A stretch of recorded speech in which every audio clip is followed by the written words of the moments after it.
shirkan uu soo qaban qaabiyay xafiiska madaxweyne ku-xigeenka dowladda Puntland ayaa waxaa ka soo qayb galay gudoomiyayaasha degmooyinka Garowe, Boosaaso, Qardho, Ayl, Bandarbayla, Goldogob iyo Gaalkacyo wuxuuna ahaa mid diiradda lagu saarayo shaqooyinka ay qabteen hay'adaha dowladda, meelaha la marinayo, halka caqabaduhu ka jiraan iyo dhammaan guulihii laga gaaray barnaamijka tubta fulinta siyaasadda maamulka dejinta wasaaradaha iyo degmooyinka uu ka shaqeeyo mashruuca horumarinta degmooyinka Puntland iyagoo ay goobjoog ahaayeen wasiiro dowlayaal iyo agaasimayaal ka tirsan hay'adaha dowladda Puntland. agaasimaha guud ee wasaaradda arrimaha gudaha federaalka iyo dimuqraadiyiinta dowladda Puntland ayaa ugu horeyn sharaxaad kooban ka bixiyay ujeedka shirka loo qabtay.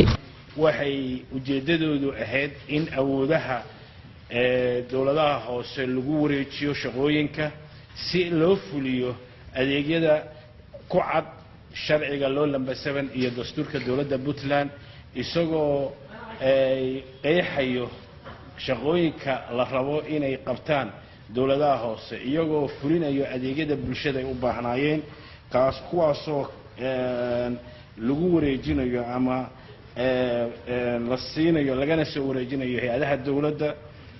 dabcan laba ayuu u kala baxayaa qayb waa siyaasad ahaan in awoodaha la isla qaato hoos in loo daadajiyo iyo administration oo dhaqaalihii iyo waxyaalihii ku aadanaa in ay ku shaqeeyaan dowladaha hoose la wareejiyo. dabcan qaabka uu noqonayo functionska dowladda Puntland ee qaadatay in la wareejiyo waxaa ka mid ahaa in sida ku cad sharciga dowladaha hoose iyo dastuurka dowladda Puntland waxay dowladaha hoose mas'uul ka yihiin primary educationka iyo caafimaadka primaryga iyo dhammaan adeegyada biyaha solid waste managementska oo ku aadan dhinaca qashinka iyo dhammaan adeegyada ay bixiyaan hay'adaha dowladda kuwa ugu hooseeyo oo lowerka ah looguna talagalay inay fuliyaan dowladaha hoose. qaar ka mid ah gudoomiyayaasha degmooyinka uu ka socdo barnaamijka JPLG oo madasha ka hadlay ayaa siyaabo kala duwan u sharaxay wixii ka qabsoomay degmooyinka ay matalaan ilaa iyo intii uu barnaamijkani ka shaqeynayay gudaha Puntland. kama yarahan barnaamijkan quruxda badan ee JPLG la yiraahdo waxaan uu u bixiyay barnaamijka nolosha ee Puntland. horumarka ay degmooyinka Puntland gaareen waxa uu ka mid yahay mid ka hor ciyaaraya ama hor boodaya runaanna innagu hadda gali doona marxaladiisii saddexaad. waxaan ku rajo weynahay in barnaamijkan sidii kuwii hore aynu uga faa'iideysanay inaynu isagana uga faa'iideysan doono.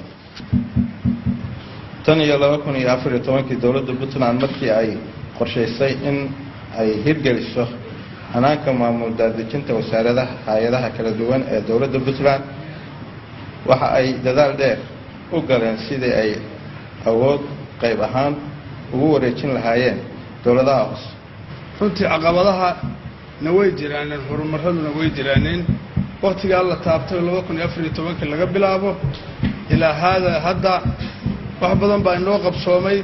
annaga Boosaas ahaan waxaan rajaynayaa 3 goor oo maamul daadejin oo waxbarasho iyo caafimaadka ah.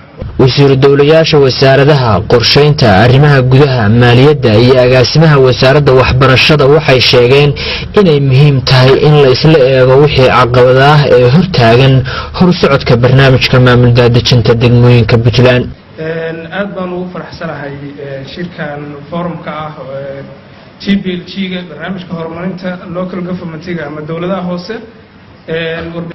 waxaan rajaynaynaa dialogue-kan ama forumka inuu noqdo forum wax badan la isku weydaarsado wasaaradaha iyo ay ka wada hadlaan iyo local government-ga dowladaha hoose.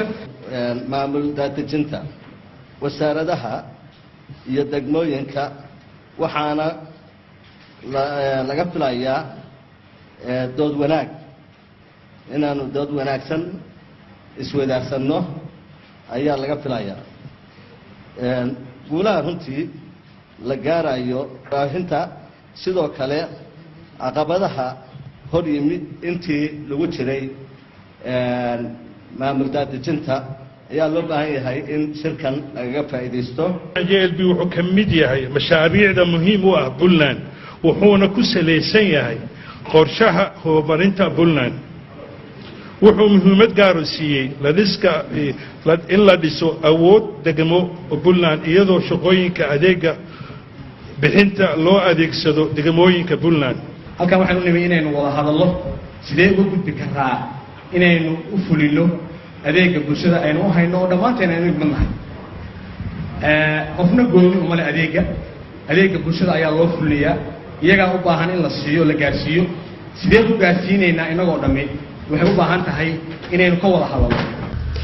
madaxweyne ku-xigeenka dowladda Puntland Axmed Cilmi Cismaan Axmed Karaash oo shirka daahfuray ayaa soo dhaweeyay shirka wuxuuna sheegay inay muhiim tahay in laga wada hadlo aayaha ummadda reer Puntland.